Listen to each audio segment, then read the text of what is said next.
bisa. Nawaitul ghusla al wajibi au adail ghusli utawa niat nekani adus. Nah itu ada al ghusli.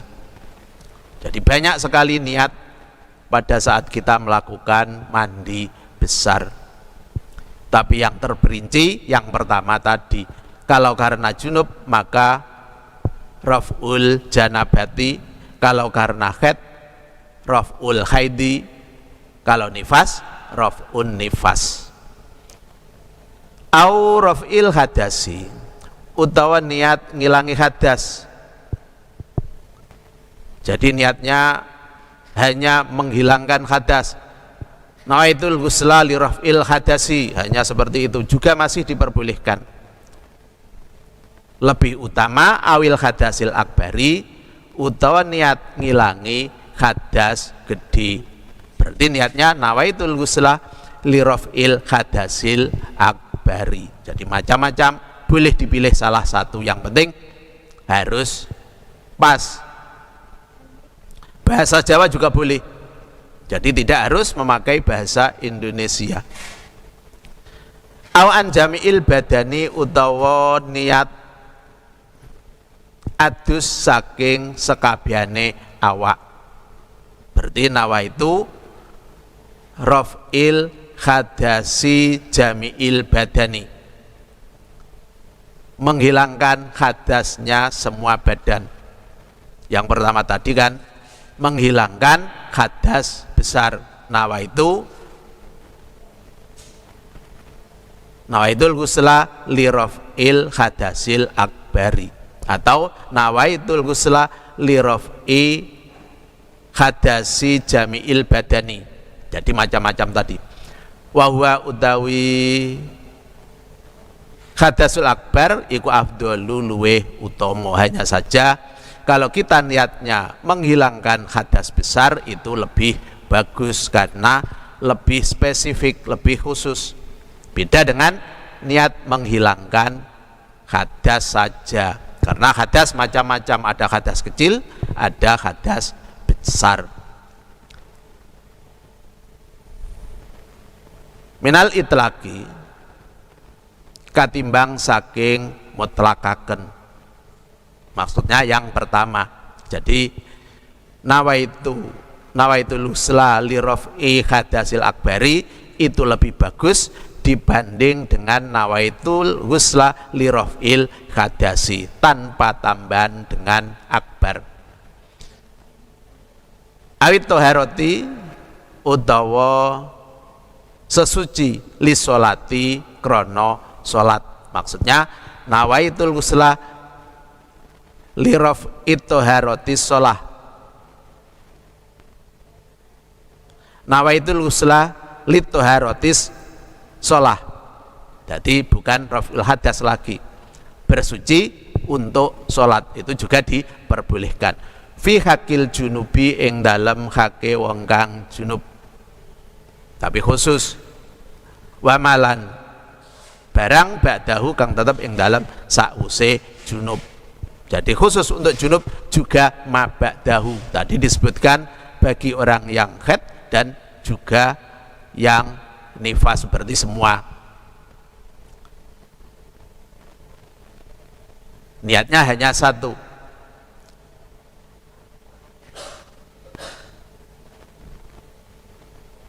Toharoh lis sholah, bersuci untuk sholat. Karena yang utama bersuci itu memang untuk sholat, sedangkan yang lain-lain hanya mengikuti sholat. Jadi yang pokok adalah sholat. Lita'arudhihi, krana oleh mertelaaken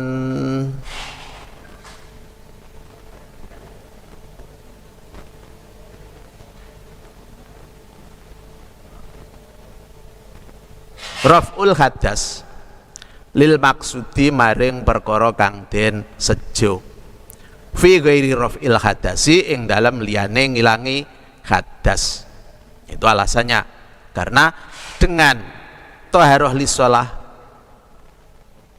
itu sudah menunjukkan perkara yang dituju. Memang mandinya hanya untuk sholat tadi, yang lain perkara yang mengikuti sholat tabi. Walistilzami raf'il mutlaqi lan krana oleh netepaken ngilangi perkara kang mutlak, raf'al muqayyadi ing ngilangi perkara kang den qayyidi fiha ing dalam niat.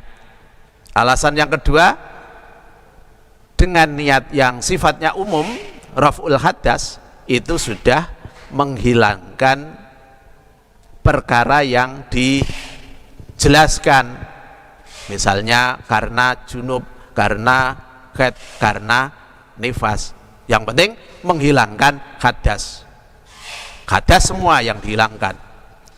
Walayak filan orang nyukupi apa niatu mutlakil gusli, niat mutlake adus. Hanya saja ini yang harus diperhatikan, pada saat niat kita tidak diperbolehkan niat adus, niat mandi saja, hanya niat mandi. Nawaitul husla tidak boleh, harus ada akbarnya kalau niat nawaitul husla. Kama keterangan marro kang wis dingin apa ma fil wudu'i ing dalam wudu. Wasi abu jami'i sa'rihi lan meratani sekabiane rambute mutawaddi, mutasil bukan mutawaddi. Ini yang kedua, tadi kan disebutkan yang pertama harus niat, dengan niat macam-macam tadi diambil salah satu yang sesuai. Kemudian pada saat mandi harus isti'abu jami'i sa'rihi, air yang digunakan harus merata di seluruh rambutnya orang yang mandi, jadi semua harus basah. Wadufrihi lan kukune muktasil, zahiron ing dalam zahire, wabatinan lan batine, luar dalam maksudnya, kuku yang di luar dan kuku yang di dalam. Rambut juga demikian, bukan hanya yang di luar yang harus basah, tapi yang di dalam yang tertutup dengan rambut yang lain itu juga harus basah. Wa ing kasufa senajan ketel opo sakrun, walaupun rambutnya sangat lebat. Jadi harus diperhatikan, jangan sampai ada bagian sedikit pun yang tidak terkena air dari atas sampai ke bawah.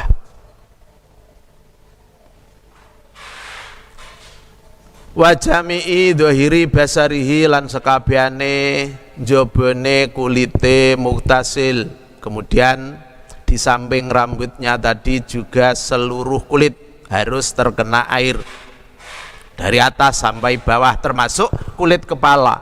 Jadi kulit kepala juga harus basah, rambutnya basah, kulit kepalanya basah, kemudian sampai ke telapak kaki. Khatama sehingga barang doharo kang pertelo apa ma min nahwi simahil uduni, saking sepadane leng-lengan kuping. Jadi ini yang harus diperhatikan, sampai ke lubang kuping. Jadi telinganya kalau kelihatan dari luar maka itu dinamakan dohir, wajib dibasuh, harus basah. Wang fi jadin lan irunge wong kang gruwung. Jadi kalau ada seseorang hidungnya terpotong, di depan sini hilang, maka dari depan kan kelihatan yang di dalam, maka perkara yang kelihatan itu namanya dohir. Jadi semua bagian yang tampak dari luar itu namanya dohir dan harus dibasuh. Wasukukin lan sigar-sigaran laghura kang ora ana krowok iku maujud laha kedue sukuk. Kemudian bagian-bagian kulit yang retak-retak itu juga harus basah semua. Misalnya kan kaki, Pada saat kemarau banyak yang retak-retak. Nah, ini harus hati-hati pada saat mandi besar, karena kalau ada sebagian walaupun sedikit tidak terkena air, maka hukumnya mandi belum sah. Laghura kang ora ana krowok iku maujud laha kedue sukuk, asal retak-retaknya kulit itu tidak sampai berlubang. Kalau berlubang bagaimana? Ya harus dibasahi lubangnya. Kalau retak ya hanya retakannya itu yang dibasahi. Kalau berlubang berarti di dalam lubang yang kelihatan harus juga basah. Wa illa lan lamun ora laghura berarti ada lubangnya, fakama mongko kaya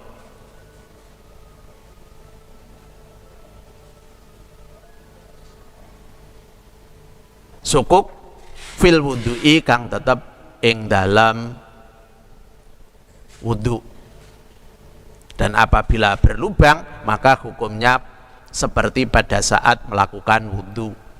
Jadi kalau lubangnya terlihat harus dibasuh, kalau tidak terlihat berlubang kemudian tertutup maka tidak harus dibasuh. Wa min farji bikrin, lan saking farjine bocah perawan. Ini bagi yang perempuan harus diperhatikan juga, harus basah. Ausaibin utawa rondo, idza qa'adat arikalane lungguh sapa sayib liqadai hajatiha krana nekane hajate sayib. Jadi kemaluan perempuan yang perawan ataupun janda itu juga harus basah pada saat buang air besar ataupun buang air kecil, itu kelihatan liqadai hajatiha.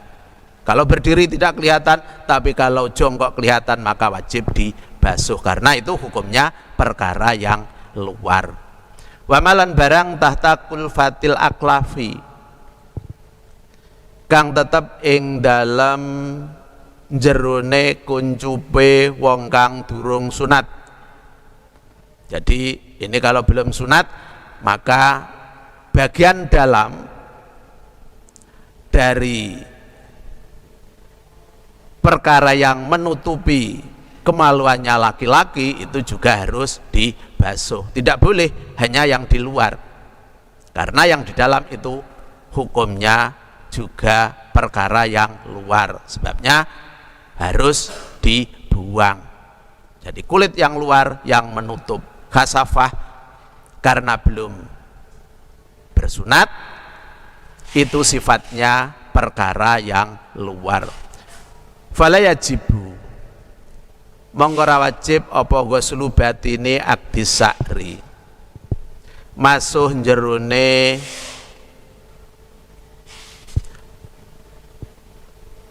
bundelane rambut. Ini misalnya kalau kita punya rambut yang panjang kemudian ada yang terikat dengan sendirinya, kan mungkin kita tidak bisa melepas karena tidak tahu, bukannya diikat tapi terikat dengan sendirinya, maka itu tidak harus terbasuh. Wabatini famin lan jerune cangkem, jadi mulut juga termasuk dalam, tidak termasuk luar. Jadi kalau kita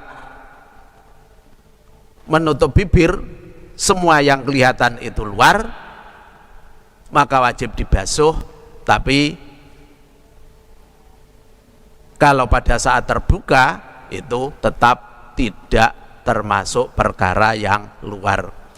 Wangfin lan irung, wa farjin lan farji, maksudnya dalamnya farji, tidak, selama tidak terlihat dari luar maka tidak wajib dibasuh. Wa ainin lan moto, wa sa'rin lan rambut, nabata kang tukul apa sakrun